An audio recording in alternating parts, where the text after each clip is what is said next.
Welcome viewers.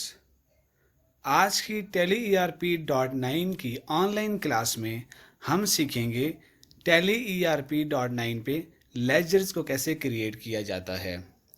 Tally ERP में ledgers को दो तरीकों से बनाया जा सकता है। एक ऑप्शन हमारे पास होती है सिंगल लेजर और दूसरी ऑप्शन होती है हमारे पास मल्टीपल लेजर। ये दोनों तरीके हम सीखेंगे। इसके लिए जो हम डेटा यूज़ करेंगे वो आप स्क्रीन पे देख सकते हैं। ये हमारे पास कुछ डेटा है। इस डेटा को यूज़ करते हुए हम सिंगल लेजर और मल्टीपल लेजर क्रिएट करेंगे।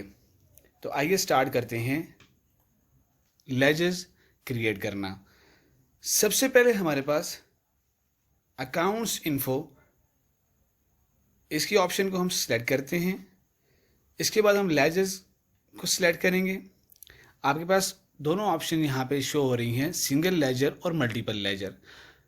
हम सबसे पहले सिंगल लेजर क्रिएट करना सीखते हैं। तो क्रिएट की ऑप्शन पे एंटर प्रेस करेंगे। इसके बाद आपसे जो भी लेजर आप क्रिएट करना चाहेंगे उसका डेटा मांगेगा। हमारे पास डेटा में जो सबसे पहला जो अकाउंट है उसका नाम है कैपिटल और उसकी नेचर है कैपिटल अकाउंट और उसका ओपनिंग बैलेंस है 1 मिलियन का। तो आइए इस लेजर को क्रिएट करना सीखते हैं। सबसे पहले name of the ledger. Name of the ledger है हमारे पास capital account. Capital account enter. उसके बाद आपके पास ऑप्शन आ रही है अंडर और उसके साथ ही आपके पास एक लिस्ट ऑफ ग्रुप शो हो रही है। बेसिकली इस स्टेप में हम लेजर की नेचर को डिफाइन करते हैं या हम ये देखते हैं कि ये जो लेजर हम बना रहे हैं ये किस ग्रुप से रिलेटेड है। क्या ये एसेट है, ये लाइबिलिटी है, ये लॉन्ग टर्म एसेट है, ये शॉर्ट टर्म एसेट है। जो भी इसकी नेचर होगी वो हम यहाँ पे डिफाइन करेंगे। याद रखिएगा ये जो स्टेप है ये सबसे इम्पॉर्टेंट है, बिकॉज अगर हम इसकी नेचर को यहाँ पे अगर गलत डिफाइन कर देंगे तो सारी की सारी फाइनेंशियल्स जो हैं वो ख़राब हो जाएंगी। तो कैपिटल अकाउंट अगर हम लिस्ट को देखें तो यहाँ पे आपको शो हो रहा है कैपिटल अकाउंट। यहाँ पे टैली में कैपिटल अकाउंट का एक अलग से ग्रुप बनाया गया है। तो हम यहाँ से कैपिटल अकाउंट को यहाँ से सिलेक्ट कर लेंगे। सिलेक्ट कर लिया। इसके बाद आगे आपसे पूछ रहा है inventory values are affected. No, because यहाँ पे कैपिटल अकाउंट में इन्वेंट्री वैल्यूज़ से कोई रिलेशन नहीं है। एंटर करेंगे। आपके पास मेलिंग डिटेल्स हैं। मेलिंग डिटेल्स कैपिटल अकाउंट के लिए ज़रूरी नहीं है। अगर आप देना चाहें तो यहाँ कुछ डेटा अगर आपके पास है तो आप एंटर कर सकते हैं। याद रखिएगा पूरे के पूरे लेजर क्रिएशन में एक नाम, उसके बाद उसकी कैटेगरी और तीसरा उसका ओपनिंग बैलेंस, ये तीन चीज़ें कैपिटल अकाउंट में या किसी भी लेजर में मैटर करती हैं। इसके अलावा जो भी डेटा होगा वो सेकेंडरी डेटा होगा। अगर आप उसे देना चाहें तो दे दें, अगर नहीं देना चाहते तो रहने दें। उसका फाइनेंसेस या अकाउंट्स के ऊपर कोई इम्पैक्ट, कोई असर नहीं पड़ेगा। इसके बाद एंटर प्रेस करके नीचे आ जाएं और ओपनिंग बैलेंस दे दें। हमारे पास जो डेटा गिवन था उसमें जो ओपनिंग बैलेंस हमारे पास कैपिटल अकाउंट का है वो है 1 मिलियन। तो हम यहाँ पे 1 मिलियन एंटर कर देंगे। एंटर प्रेस करेंगे। आप देख सकते हैं आगे क्रेडिट की ऑप्शन आ गई। आपको ये मालूम है कि कैपिटल अकाउंट की जो नेचर है वो क्रेडिट होती है। एंटर प्रेस करेंगे। एक्सेप्ट की ऑप्शन है। अगर दोबारा एंटर प्रेस करेंगे तो ये एक्सेप्ट हो जाएगा, तो इसे हम एक्सेप्ट कर देते हैं। इसके बाद हमारे पास जो दूसरा अकाउंट है वो है स्टैंडर्ड चार्टर्ड बैंक। इसका मतलब क्या है कि इसकी जो कैटेगरी है या इसका जो ग्रुप है या इसकी नेचर जो है वो बैंक अकाउंट है। तो हम यहाँ पे इसका अकाउंट बना लेते हैं स्टैंडर्ड चार्टर्ड बैंक।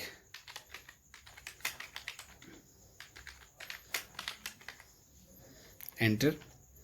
यहाँ से इसकी कैटेगरी को डिफाइन करेंगे। कैपिटल अकाउंट नहीं, ये बैंक अकाउंट है तो बैंक अकाउंट को सिलेक्ट करेंगे। एंटर। उसके बाद secondary details, bank account number क्या है, बैंक की ब्रांच कौन सी है, किस स्टेट में है। अगर आप यहाँ पे इस डिटेल को देना चाहें तो दे दें, वरना इसे स्किप कर दें। इसका फाइनेंशियल्स के ऊपर कोई असर नहीं पड़ेगा।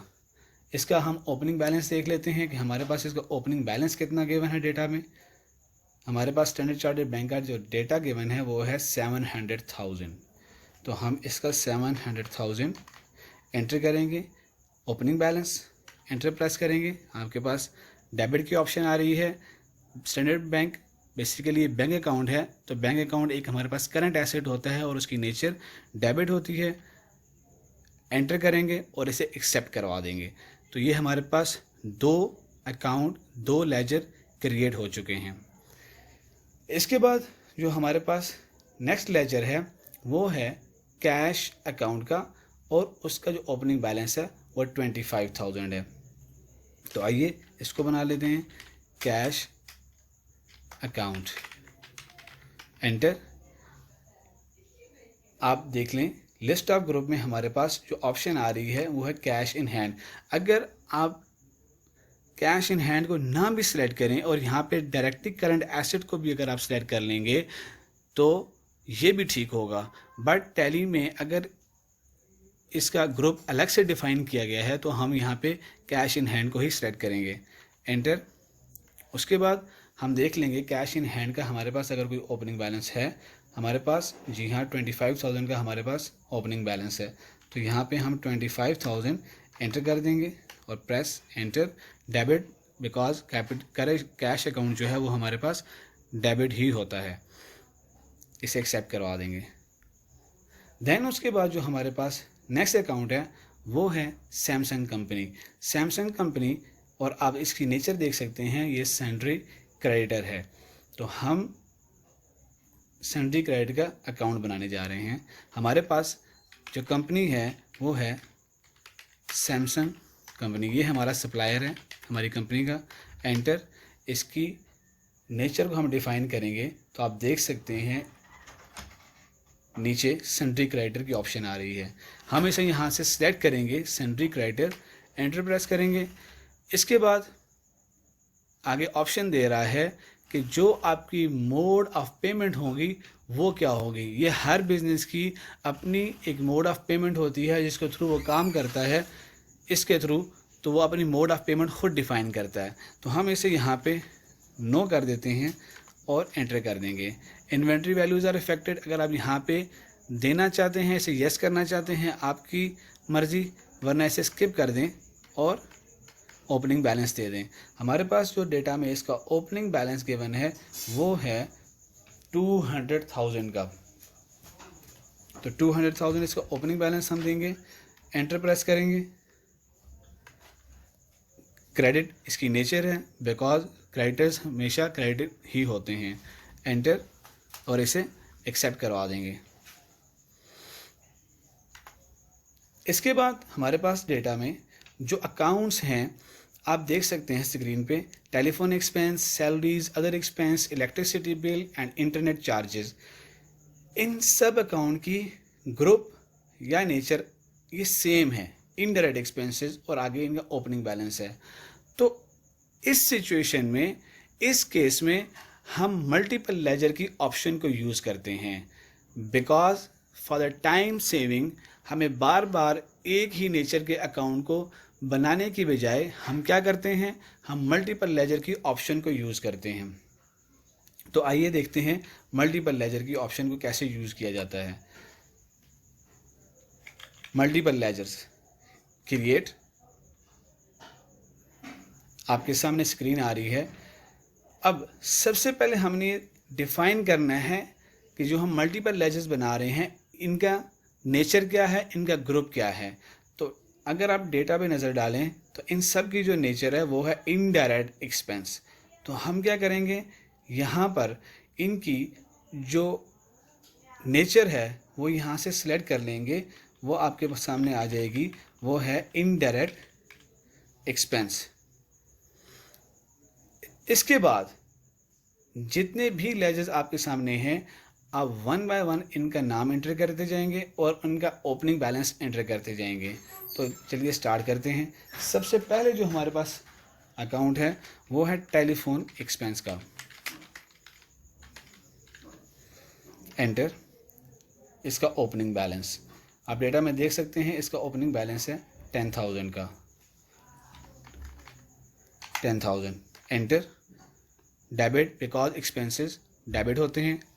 उसके बाद जो दूसरा लेजर है हमारे पास वो है सैलरीज का, और इसका जो ओपनिंग बैलेंस है वो है 100,000। Salaries enter. हमारे पास 100,000 का इसका बैलेंस है। डेबिट आएगा बिकॉज नेचर सेम है, इनकी एक्सपेंसेस डेबिट होते हैं। इसके बाद जो हमारे पास थर्ड अकाउंट है वो है अदर एक्सपेंसेस, और उसका जो ओपनिंग बैलेंस है वो है 25,000 का। Other expenses enter 25,000 debit balance. उसके बाद हमारे पास जो फोर्थ वन है वो है इलेक्ट्रिसिटी बिल 25,000 इसका ओपनिंग बैलेंस है। Electricity bills enter. आपके पास इसका ओपनिंग बैलेंस हमारे पास है 55,000 का। 55,000 हम यहाँ पे एंटर करेंगे। Debit fifth one.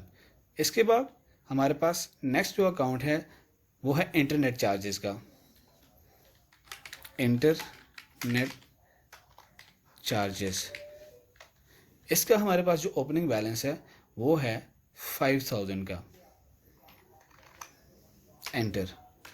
आप देख सकते हैं सिमिलर नेचर के जो अकाउंट थे वो हमने एक ही जगह पे एक ही टाइम पे बना लिए।